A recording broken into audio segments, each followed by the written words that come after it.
प्रभु यीशु मसीह के सामर्थ्य नाम में आप सबों को जय मसीह की। आज के मनन का भाग हमने लिया है जो आपको मुझे मिलता है इब्रानी की किताब अध्याय 12 उसकी 15वीं आयत। लिखा है, ध्यान से देखते रहो, कहीं ऐसा ना हो कि परमेश्वर के अनुग्रह से वंचित रह जाओ या कोई कड़वी जड़ फूट कर नष्ट कर दे, उसके द्वारा बहुत से लोग अशुद्ध हो जाएं। अजीजों, बाइबल आपको मुझे बताती है, आप और मैं देखते हैं कुछ अनसुलझे क्रोध जो कड़वाहट को जन्म दे सकते हैं। और एक व्यक्ति जो भावनात्मक जीवन में या व्यक्तिगत संबंधों पर कला बरपा सकता है। अजीजों, कई बार आप और मैं जब नाना प्रकार के तनाव से होकर जाते हैं और चुनौतियों से होकर जाते हैं, और ये बात आपके मेरे जीवन के भीतर अनियंत्रितपन और आक्रोश और गुस्से को विभाजित करती है, यहाँ तक कि आप और मैं शारीरिक और मौखिक दुर्व्यवहार में भी आप और मैं बदल सकते हैं। अजीजों, परमेश्वर का वचन आपको मुझे बताता है, उत्पत्ति की किताब अध्याय 4 उसकी 1 से लेकर 8 आयत।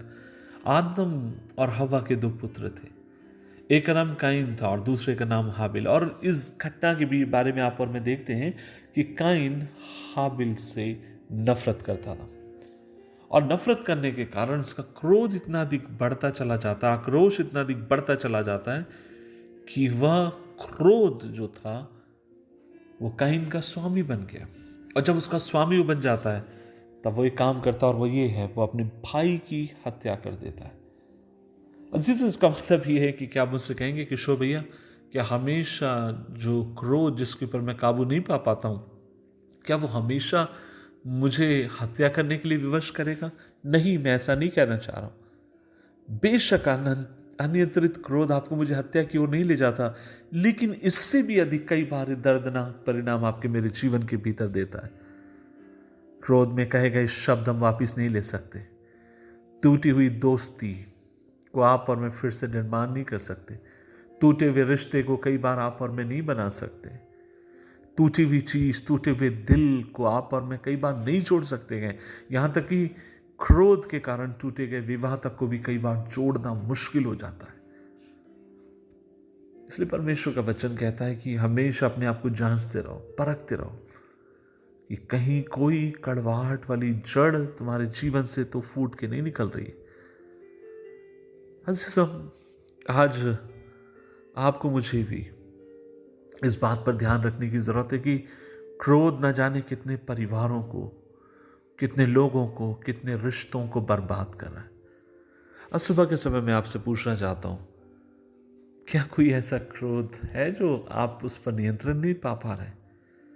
और आप जानते हैं, कई बार देखिए, अनजाने में जब आप क्रोध करते हैं तो एक अलग बात होती है, लेकिन कई बार हम जानबूझकर करते हैं, हमें पता है इसका अंजाम क्या होगा, लेकिन फिर भी करने के बाद हम देखते हैं कि परिणाम उसका बुरा होता है, और पीछे बैठकर हमारे पास एक ही चीज रह जाती है, वो अफसोस।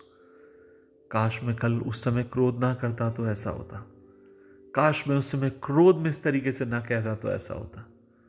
हाल में ही मैं अपने एक मित्र से कह रहा था कि कोशिश करो, जब अपने माता पिता के संग रहते हैं, जब अपने लोगों के संग रहते हैं, उस रिश्ते के मूल्य को समझें। कई बार हमारे माता पिता बुजुर्ग हो जाते हैं, हमारे अपने लोग बुजुर्ग होते हैं, और बुजुर्गी के आलम में भी कई बार हम हमारे साथ ऐसा व्यवहार करते हैं, हमें क्रोध आ जाता है।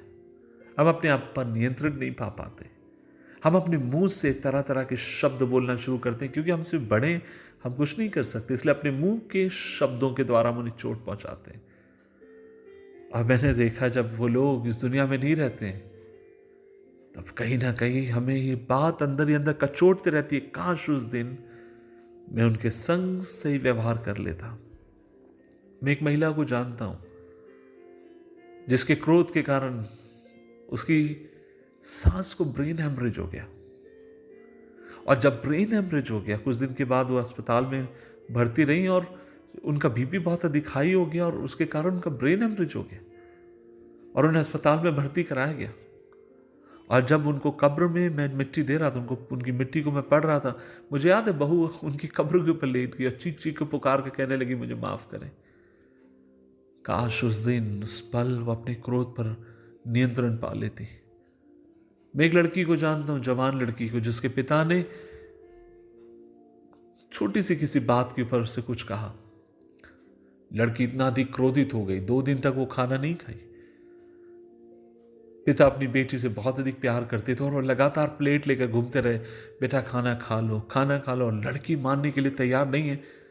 हर एक रात पिता सोने चले गया और जब सुबह नींद खुली सबकी, तो मालूम पड़ा पिता अभी भी सोया हुआ था।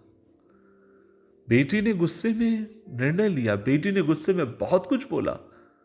शायद बाप उतना नहीं बोल पाए, लेकिन उस शब्द को जब उसने अपने दिल पे ले लिया, और अब अगले दिन जब सारे लोग उसके पिता की चारों ओर खड़े थे, मृतक बाप के, और ये लड़की चिपट चिपट के रो रही है, कह रही है पिताजी आंख खोलिए, कुछ तो बोलिए। कैसे बोलेंगे? जब अवसर था तब कोई पूछने वाला ना था।